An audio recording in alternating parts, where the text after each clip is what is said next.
So we've got some figures here from Unbiased that say how much you should have saved by each age. So this should be interesting. So by the age of 30, you should have £51,434 equivalent, or the equivalent of your annual income, one-time salary. I'm guessing this is in pension and stuff as well. That seems high to me. 51 Did you grand. have 51 grand at the age of 30? No. I had 51 grand of debt at the age of 30. Yeah.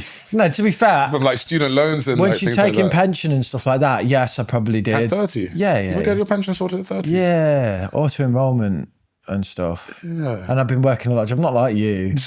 You never sit past the... Yeah, like, you're shorter, yeah. You're not shorter. This guy. You don't never get past the trial period, do you? No. They invented the trial period for you. Extend that and then get rid. But anyway, no, I probably had around that, maybe more. I'd also been saving in stocks and shares, ISAs and things like this. I don't know. I don't remember that, but I really hate these things of like, you need 1 times your income. Like, you should have, that's... In what? Where? In cash in a bank account, because that's no good to you. Yeah. Or is it within pensions and risk on assets? Again, like people who discover these figures by the age of 30 or 40 or 50, they're so depressing. But what I actually think is the majority of people in the UK are not engaged with their finances in any meaningful way. No matter what age you are, if you discover the power of compounding and the power of investing and you engage and you go for it, you're going to outrun everyone. So don't worry about all this crap. Let's read the rest anyway, because we need the content. The average savings age by average savings by 40 should be £124,911. See, to me, that makes a bit more sense, because in your 20s, you're like, you might be having fun, you might be in uni, you might be, doing a few jobs that you're not planning to stay in long term. But if you've got between the age of 30 and 40 to go from 51,000 saved to 124,000 saved, I'm pretty sure most people earn more in their 30s than they do in their 20s. So it seems like a more attainable target. But maybe that's just because I'm mid-30s. So for me, that's what I'm looking at. Yeah. By 50, 198 grand. By 60, 270.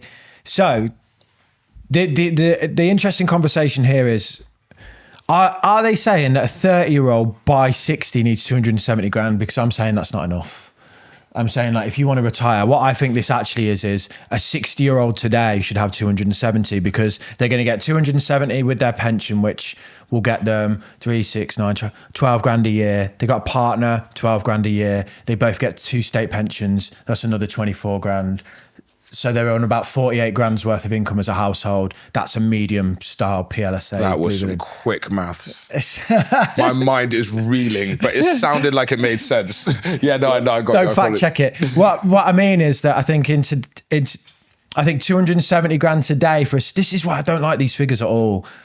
They're just not, you're saying to a 30-year-old, you need 270 grand by 60. I don't think that's going to be enough inflation adjusted. And the things that 60-year-olds today have going for them or have going against them are completely different for the 30-year-olds. Because that 60-year-old might have a paid-off house, or they might have a generous pension, or they might have a bad pension. But what they certainly got is a generous state pension. Yeah. And that's doing a lot of the heavy lifting in terms of, 12 grand a year of income, roughly, just, approximate figures.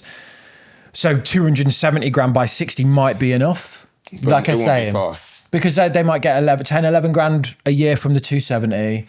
The partner has similar. And, what if they're single?